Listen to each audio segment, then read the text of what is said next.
안녕하십니까. 수학만학원 최재형 원장입니다.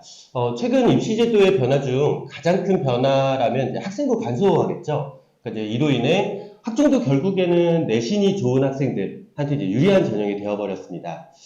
그래서 이제 고1, 2 때 내신이 안 좋은 학생들 경우에 이제 입시에 선택할 수 있는 카드가 이제 많이 없어진 게 사실입니다. 그래서 이제 이에 논술 전형에 대한 문의가 이제 많으셔서 이제 논술 전형에 대한 소개와 또 어떤 부분을 주의해야 될지 알려드리고자 본 영상을 제작하게 됐습니다. 오늘은 저희 학원 수리논술 수업을 전담하시는 허우성 선생님을 모시고 부모님의 궁금해하시는 부분들을 좀 말씀드리려고 합니다. 네, 저희 학원 허우성 선생님이십니다. 안녕하세요. 강사 허우성입니다.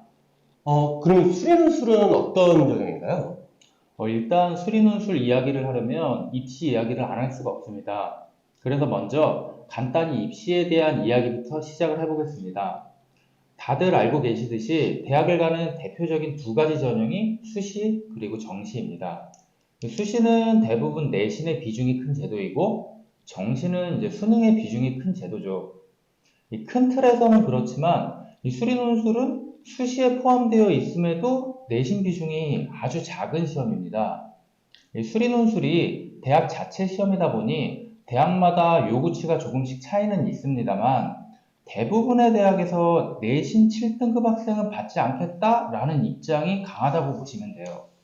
실제 1등급과 6등급 학생의 차이가 있기는 한데 다만 그조차도 거의 크지 않을 뿐더러 실질적으로 내신 1등급 학생과 6등급 학생이 같은 대학, 같은 과를 지원하는 경우도 워낙 드물다 보니 실질적 차이는 없다고 보셔도 무방합니다.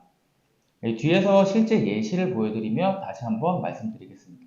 그럼 내신 비중이 거의 없는 이제 유일한 수시라는 소리인데, 그 수시 6장이 되게 좀 아쉬운, 이제 내신이 좋지 않은 학생들한테는 굉장히 이제 좋은 전형이 될 수 있겠네요. 그럼 이제 논술 전형은 그럼 내신 비중이 거의 없다고 하는데, 논술만 그럼 잘 보면 되는 건가요? 일단 가장 기본적으로 수리논술 시험 결과가 가장 큰 의미를 가집니다. 또한 수능 최저 등급을 요구하는 대학들이 많아서 앞서 말씀드린 대로 자연스럽게 정시 대비와 병행하게 되죠. 대부분 대학들은 말 그대로 최저 등급으로 활용하고 있어서 까다로운 편은 아닙니다. 예를 들면 경희대 최저는 두 과목 합 5등급으로 실질적으로 국영수과에서 2등급 하나, 3등급 3개를 받았다면 정시에서는 간신히 인서울에 해당하는 점수겠지만 논술 시험에 임할 수 있는 자격 조건은 갖추게 된 것이죠. 또한 최저 등급은 시험 응시에 대한 조건으로만 쓰이고 학생 선발 점수에는 반영되지 않습니다. 게다가 최저 등급이 없는 학교들도 상위권 학교부터 다양하게 포진되어 있어서 좀 더 폭넓게 응시가 가능합니다. 생각보다 최저를 맞추지 못해서 응시하지 못하는 경우도 있습니다만 수시 특성상 6개의 학교에 지원할 수 있다 보니 실질적 합격 여부는 수리논술 시험 결과가 전부라고 보셔도 무관합니다. 그럼 결국엔 이제 정시가 주가 되는 학생들은 수리논술을 고려해 볼 필요가 있다. 뭐 그런 말이 되겠네요. 네. 그럼 수리논술 준비는 언제부터 시작을 하는 게 좋을까요? 이 부분에 대해서는 이제 신중하실 수밖에 없는 게 당연하지만 수리논술을 빨리 그리고 많이 준비할수록 유리한 만큼 정시 준비에 대한 기회비용이 줄어들게 되겠죠? 그래서 제가 추천하는 내용을 결론부터 말씀드리면 주 1회 정도가 적당하다입니다. 그리고 가급적 타 공부에 영향이 없게끔 과제는 없거나 최소한으로 하려고 노력하고 있습니다. 평소 부담 없는 선에서 공부를 해야겠지만 제대로 준비하기 위해서는 최소 약 8에서 9개월 정도의 물리적 시간이 필요합니다. 그럼 이제 수리논술 수업은 이제 어떤 내용, 어떤 방식으로 수업을 다닐까요? 일반 내신과 수능 공부하고 좀 많이 다른가요? 물론 기본적으로는 같습니다. 같은 교과 내용을 다루는 것이니 다를 수는 없죠. 하지만 내신이나 수능은 직관적 풀이에 의존하는 경우들이 많다면 논술은 그렇게 해서는 높은 점수를 받기가 어렵습니다. 하지만 논술 공부가 정확히 알고 푸는 공부를 하는 것이라 수능에도 큰 도움이 될 수 있습니다. 수리논술 수업 과정을 설명드리면 처음에는 교육과정의 개념에 대한 정확한 이해와 증명을 다루는 파트와 답안 작성을 하는 연습, 이 두 가지가 주가 되어 이루어집니다. 대부분의 학생들이 이 답안 작성을 매우 어려워합니다. 수리논술 작성이 내신 시험에 했었던 주관식 문제와는 생각보다 많이 다른 점이 있기 때문입니다. 같은 서술형 문제인데 뭐 어떤 점이 많이 다른가요? 일단 먼저 이야기해야 할 부분이 있습니다.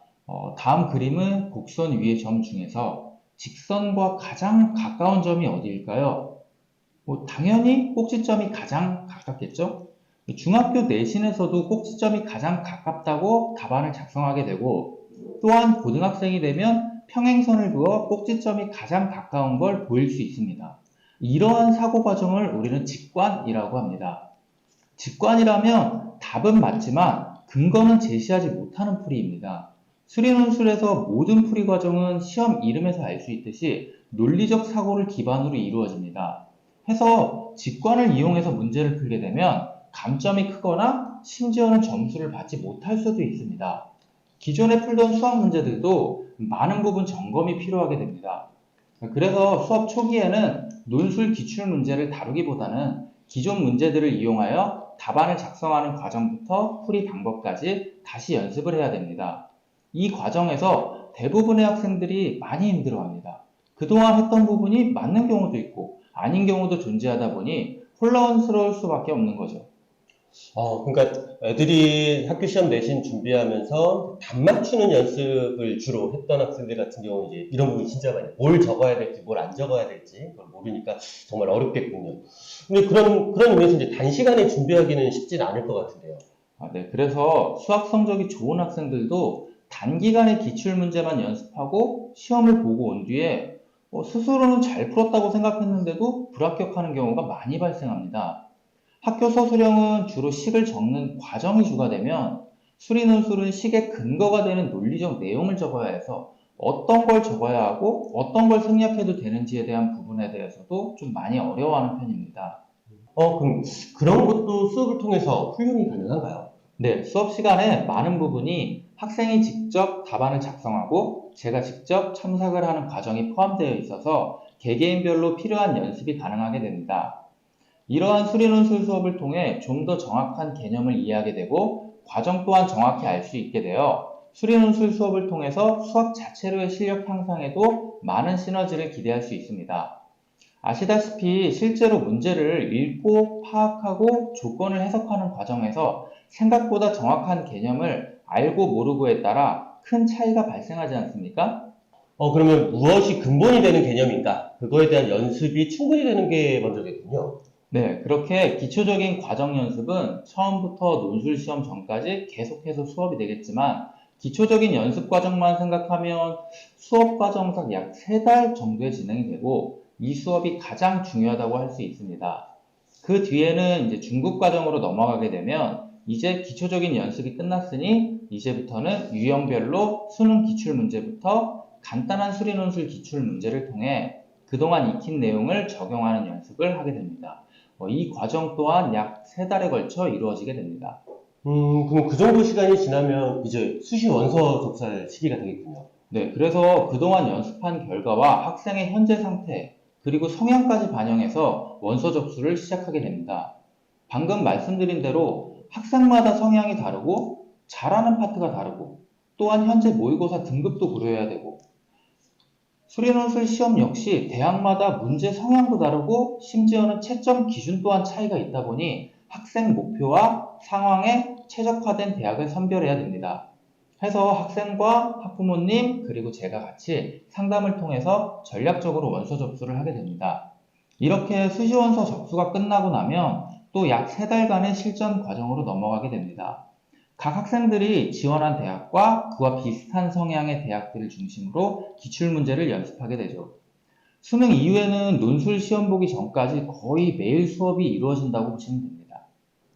앞서 말씀드린 내신 반영 점수에 대한 이야기를 조금 드리려고 하는데요. 지금 보시는 바와 같이 연세대처럼 이렇게 내신이 아예 들어가지 않는 학교가 있거나 아니면 이제 경희대, 숭실대, 아주대학교처럼 이렇게 대표적인 학교 몇 개를 좀 뽑아봤는데요.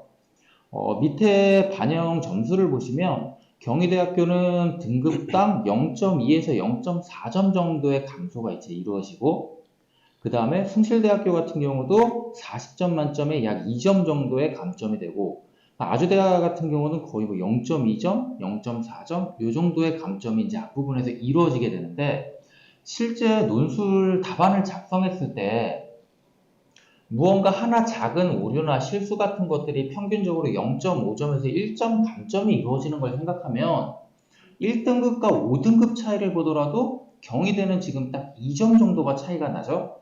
그렇기 때문에 작은 실수 하나, 두 개면 내신 등급이 무려 5등급, 6등급 차이를 메꿔버리는 차이가 돼버린다는 거예요. 그래서 이제 보시는 바와 같이 내신 반영 점수는 거의 없다. 다만 이제 5등급에서 6등급 내려갈 때 이제 차이가 조금 많이 보이기 시작하고 6등급에서 7등급 내려갈 때 일부 학교들은 갑자기 확 떨어지는 경향들이 나타납니다. 아까 말씀드린 대로 7등급이 되면 거의 이제부터는 감소폭이 너무 커서 이걸 메꾸기가 아무래도 쉽지는 않습니다. 그래서 내신이 7등급 이하다라고 하면 이게 조금 많이 어려워지는 상황이 되고 실제로 이제 1, 2, 3학년 총합을 했을 때 6.99까지도 이제 6등급으로 들어가기 때문에 내신이 6등급만 나오면 충분히 시험을 보는데 지장이 없다라고 생각을 하셔도 무방합니다. 자, 다음 표는 제가 이제 임의로 작성해 본 예시인데, 이제 A 학생 같은 경우는 수학, 과학을 좀 우수하지만 전반적인 나머지 성적이 많이 저조하고 내신도 좋지 않은 학생. 대신에 이제 논술 준비를 좀 차근히 열심히 한 학생. B 학생은 이제 모든 부분에서 평범한 학생. C 학생은 전반적으로 내신 관리가 잘 돼 있고, 모의고사 성적도 좋은데 딱히 논술 대비를 안 해가지고 논술 점수가 조금 떨어지는 학생.